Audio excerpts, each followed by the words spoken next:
Hello students, कैसे हैं आप सब लोग। आई होप आप लोग अच्छे होंगे, अच्छे से पढ़ाई कर रहे होंगे। मैथ्स में जो 7 डेज का गैप है, कुछ प्लानिंग हमें पता हो जिससे हम अपने इंग्लिश की पढ़ाई और आराम से कर पाए, जिससे हमें कोई प्रॉब्लम ना हो। तो भाई मैथ्स की जो प्लानिंग है 7 डेज की, तो वो बहुत ही परफेक्ट होने वाली है कि आपके जो 7 दिन का गैप होगा उसमें हम क्या क्या करेंगे, कैसे करेंगे। तो सारी चीजें मैं क्लियर करता हूँ। बच्चों कमेंट भी आते सर जल्दी से 7 डेज की प्लानिंग हमें बता दो, तो मैंने कहा आज आपको बता देते सारी प्लानिंग। तो ये है 7 डेज प्लान, मैथ्स फोड़ो प्लान टर्म 2। ठीक है, सबसे पहली बात तो कुछ बच्चों को ये लग रहा होगा कि यार हमारे पास लगभग में 7 दिन हैं। ठीक है, मतलब 27 को तो आपका इंग्लिश का पेपर हो जाएगा। ठीक है, और फिर हम देखें तो 28, 29, 30, 1, 2, 3, 4 और 5 को पेपर है। तो मोटा मोटा देखें तो 4 दिन यहाँ पे और 3 दिन यहाँ पे, 7 दिन। सोच रहे कुछ बच्चे ऐसे भी लिख रहे हैं मुझसे कि 7 चैप्टर्स हैं और 7 डेज हैं, एक दिन में एक चैप्टर करेंगे तो हमारा बड़े प्यार से पूरा सिलेबस हो जाएगा।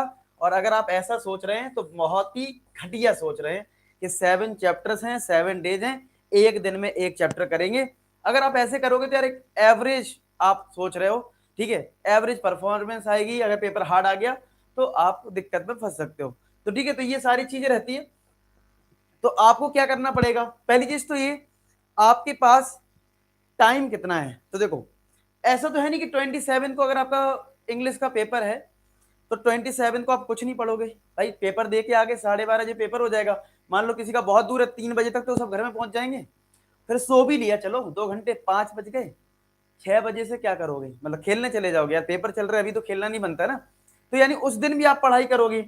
तो मैंने 27 को भी काउंट किया है। ठीक है, अच्छा, अब क्या हम एक दिन में एक चैप्टर करेंगे? नहीं। अगर आप, मैंने बोला अगर आप ऐसा करोगे तो आप एक एवरेज स्टूडेंट हो। तो आपको क्या करना होगा वो स्ट्रेटजी सुनिए। पहले तो ये सुनते हैं क्या क्या जरूरी है अच्छे मार्क्स लाने के लिए। सीधी बात है, कॉन्सेप्ट होने चाहिए, प्रैक्टिस हमारी दमदार तरीके से होनी चाहिए, और हमारे टेस्ट भी होने चाहिए। ये 3 चीजें बहुत इंपॉर्टेंट है अगर आपको एक अच्छा स्कोर करना है। क्योंकि अगर आपको आता है, उसको लिखना नहीं आता तब भी दिक्कत है, रिप्रेजेंट करना नहीं आता तब भी दिक्कत है। तो आपको सारी चीजें आनी चाहिए। तो उसके लिए 3 फेसेस होती हैं। तो उन 3 फेसेस को हम कैसे कैसे कवर करेंगे समझते हैं। तो पहली फेस है हमारी कॉन्सेप्ट। तो कॉन्सेप्ट कैसे आएगा, जब हम वन शॉट वीडियोस के थ्रू अपने थ्योरी को स्ट्रॉन्ग करेंगे। और थ्योरी वाले पार्ट में नो डाउट क्वेश्चंस तो होंगे ही। जैसे वन शॉट में क्या होता है, थ्योरी भी होता है और उस पर प्रैक्टिस भी होती है, दोनों चीजें कवर होती हैं। तो पहले, सबसे पहले हम 27, 20 to 29 को हम लोग क्या करेंगे, दो दो चैप्टर निपटाएंगे। जैसे हमने 27 को आप मान लो 6 बजे से पढ़ने बैठ गए और 12 बजे तक पढ़ाई कर लिया, 11 बजे तक क्वाड्रेटिक और एपी निपटा दिया 27 को। और इसमें हमने 2 चैप्टर्स कंप्लीट कर लिए। 27 को 2 चैप्टर हमारे कंप्लीट हो गए, क्वाड्रेटिक एंड एपी। क्वाड्रेटिक और एपी कंप्लीट कर लिए 2 चैप्टर। 28 को हमने 3 चैप्टर कंप्लीट कर लिए, 3 2 5 हो गए। 29 को हमने 2 चैप्टर कंप्लीट कर लिए वन शॉट के थ्रू। वन शॉट का मतलब है, या ये इसलिए जरूरी है, मान लो किसी का कोई कॉन्सेप्ट मिस हो गया, कुछ भूल गया, रिवीजन जरूरी होता है ना। तो एक बार पूरे चैप्टर्स के रिवीजन हो जाए, सारा कॉन्सेप्ट एनसीईआरटी बेस्ड हमारा सारा कॉन्सेप्ट कवर हो जाए, प्रैक्टिस हो जाए, हमें सब कुछ आने लगे, मतलब हम 29 तक एक ऐसे मोड में पहुंच जाए भैया अब हम तैयार हैं, अब हम बोर्ड एग्जाम में फोड़ देंगे। सब बच्चे कमेंट सेक्शन में लिखना बोर्ड एग्जाम में फोड़ देंगे। ठीक है, तो इस तरीके से ये हो गया। फिर क्या करेंगे, फिर इसके बाद 30 अप्रैल से लेके 4 मई तक, नॉट अप्रैल, मई तक यहां पे हम करने वाले हैं तबाही प्रैक्टिस। प्रैक्टिस ही प्रैक्टिस होगी, प्रैक्टिस बस प्रैक्टिस, दिन भर प्रैक्टिस करने वाले हैं। तो एक अच्छा खासा टाइम मिल जाएगा, 3 4 5 दिन यहाँ पे मिल रहे हैं जिसमें हम बिल्कुल प्रैक्टिस पे ही फोकस कर रहे हैं। अब एक काम हो गया हमारा, क्या क्या हो गया देखो, कॉन्सेप्ट बिल्ड हो गए, प्रैक्टिस हो गए, टेस्ट का क्या करें यार, टेस्ट का क्या करें।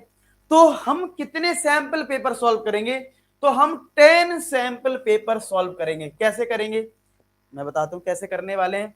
उससे पहले एक जरूरी बात आपको मैं बता दूं, ठीक है, कि जब 10 सैंपल पेपर आप करोगे तो किस टाइम पे करोगे, ये इंपॉर्टेंट है। तो करना क्या है, दिन में हमें पढ़ाई करनी है। ठीक है, तो उसका टाइमिंग भी मैंने बनाया हुआ है। जैसे टाइमिंग में सुबह 9 बजे से हम पढ़ना शुरू कर देंगे।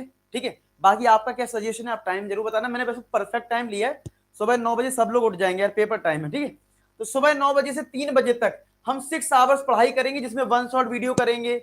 वन शॉट खत्म हो जाएगा तो प्रैक्टिस सेशन रखेंगे, वो सब। ठीक है, और रात में फिर मैं आपको गैप दे दूंगा, 3 बजे आपकी छुट्टी कर दूंगा। 3 बजे छुट्टी कर दी, 4 5 6 7 8, यानी 4 5 घंटे आपको मिल जाएंगे माइंड को रिफ्रेश करने में, अपनी सेल्फ स्टडी करने में। ठीक है, फिर हम 8 से 11 में सैंपल पेपर सॉल्व करेंगे। आपको सर सैंपल पेपर तो 1 से 1.5 घंटे में हो जाता है, 3 घंटे क्यों? ऐसा हो सकता है कि यहाँ पे जो हमने टारगेट रखा हो वो 6 घंटे में पूरा ना हुआ हो, तो वो यहाँ एक्सटेंड होगा, ठीक है। इसलिए मैंने ये मार्जिन पहले से लेके रखा है। कितने क्वेश्चंस करेंगे? टारगेट है 1000 क्वेश्चंस का। अच्छा, कुछ बच्चे कहेंगे सर 1000 तो हमने टर्म 1 में भी किए थे, सर टर्म 2 में 2000 कर लेते हैं। देखो ये बोलना, देखो कमिटमेंट वाली बात होती है। आपको पता है पिछली बार था ऑब्जेक्टिव, ऑब्जेक्टिव में हमने एक दिन में ही कर लिए थे 1000 क्वेश्चन, ठीक है, क्योंकि वहां पे शॉर्ट ट्रैक ये सब काम आ जाती है। ये सब्जेक्टिव पेपर, समझना ध्यान से, तुमने मेरे सेशन देखे होंगे, तो हम लोग ऑन एन एवरेज 50 क्वेश्चन जो होता है वो 2 से 3 घंटे में करते हैं। हम मान लो अब पेपर हम आराम से करेंगे क्योंकि बच्चों के कॉन्सेप्ट बिल्ड अच्छे से होने चाहिए, तो हम मान लेते हैं 50 क्वेश्चन हम 3 घंटे में कर रहे हैं, तो सीधी सी बात है 100 क्वेश्चन करने में हमें 6 घंटे लग जाएंगे। तो अब आप सोच लो, आपके पास 7 से 8 दिन है, तो अगर 100 क्वेश्चन भी करोगे तब भी आपके कितने कंप्लीट होंगे बेटा?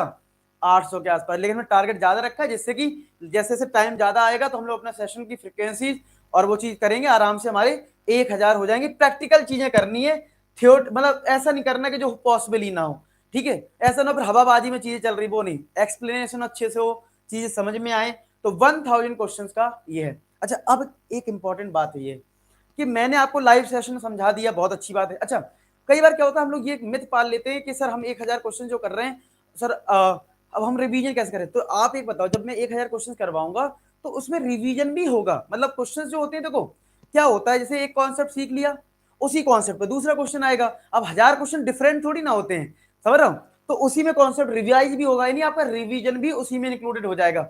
1000 मिनिमम बोल रहा हूं, ज्यादा हो जाए वो देखिए गारंटी वाली बात 1000 है, ज्यादा हो जाए वो अच्छी बात है, ठीक है। तो आपको क्या होगा यहाँ पे, और मैं लाइव करवाऊंगा, इतने क्वेश्चन मैं लाइव करवाऊंगा इस गैप में, ध्यान रखना इस चीज का। दूसरा, अब क्या होगा, मान लो मैंने आपको 9 से 3 पढ़ा दिया, अब बच्चे चाहते हैं कि हम सेल्फ स्टडी भी थोड़ा कर लें। आपने जो 5 घंटे का गैप दिया, हमने 2 घंटे रेस्ट लिया, हम चाहते हैं कि हम थोड़ा सेल्फ स्टडी अपने माइंड पे फोकस करें, और बहुत जरूरी भी है। आपने मेरे साथ लाइव पढ़ लिया, अब आपको जरूरत है ना खुद से भी थोड़ा बनाने की क्वेश्चन, तो आपको एक क्वेश्चन मिल जाए। तो मैंने आपको दे रखा है, आपको याद हो, जिनको नहीं पता, जो पहली बार चैनल पे आए उनको पता है, मैंने आपको पूरा लेटेस्ट सिलेबस के अकॉर्डिंग एक बुक दे रखी है, पूरी पीवाईक्यू की। अच्छा, जिन बच्चों के पास ये पीवाईक्यू है, तो इसमें एक बहुत बेहतरीन चीज की है, आप लोग बताना ये आपको कैसा लगा। अब क्या है, आपको डाउट्स के लिए कहीं अलग जगह नहीं जाना है, कोई ऐप डाउनलोड नहीं करनी है। क्या करना है, ये क्वेश्चन है, इसी के नीचे इसका क्यूआर स्कैनर कोड है। अगर आपको ये क्वेश्चन नहीं आता है, मोबाइल उठाओ, क्यूआर स्कैनर कोड पे लगाओ, तुरंत सॉल्यूशन मिल जाएगा। मैं आपको देखो मोबाइल में करके दिखाऊं, मोबाइल में करके दिखा देता हूं। जैसे मेरा क्यूआर स्कैनर कोड ये है, देखिए, अगर आपको दिख रहा हो, शायद पता नहीं दिख रहा होगा, देखिए ये क्यूआर स्कैनर कोड है, देखो ये कोड स्कैन किया, और देखिए ये सीधा देखिए सॉल्यूशन में पहुंच गया, देखो आ गया सॉल्यूशन, सॉल्यूशन आ गया। तो आपको इतना बढ़िया रहेगा, ये पूरा पीवाईक्यू इस पे काम हो रहा है। पेपर 7 तारीख को ये पब्लिश हो जाएगा क्यूआर स्कैनर कोड के साथ। साथ के साथ यही नहीं, ये कम से कम 600-700 क्वेश्चन तो यहाँ पे मिल जाएंगे, ये 500 जो भी हो, मैं काउंट तो नहीं करे, मान लो मिनिमम 500 मान लेते हैं पूरी पीवाईक्यू में।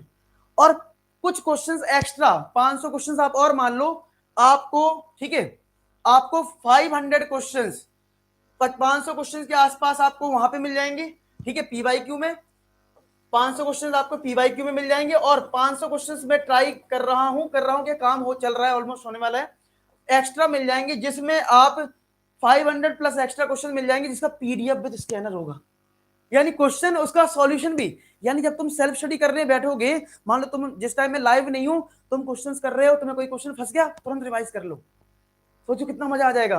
मतलब एक तो लाइव लेसन ले ही रहे हो मुझसे, लाइव क्लास कर रहा दमादर। अच्छा, अब तुम लोगों को लगेगा सर आप जो करवाओगे वो ये, देखो सब कुछ यहीं से होगा, कभी इधर से कभी उधर से क्वेश्चन उठाए जाएंगे डेफिनेटली, ठीक है। आपका रिवीजन होगा, मान लो देखो कई बार कुछ टफ क्वेश्चंस होते हैं, हमारा रिवीजन मस्ट है। देखो हमें बार बार डिफरेंट क्वेश्चंस नहीं करने, एक बात ध्यान रखना बेटा, बार बार डिफरेंट क्वेश्चन नहीं करने, हमें उसी टाइप के क्वेश्चंस करने हैं जिससे कि हमारी प्रैक्टिस हो। कोई हार्ड क्वेश्चन है तो उसका कम से कम 4-5 बार प्रैक्टिस हो कि नहीं। एक बार मैंने लाइव में करवाया, आपने जब पीडीएफ खोली, आपने रिवीजन करा, तब चीजें क्लियर होंगी।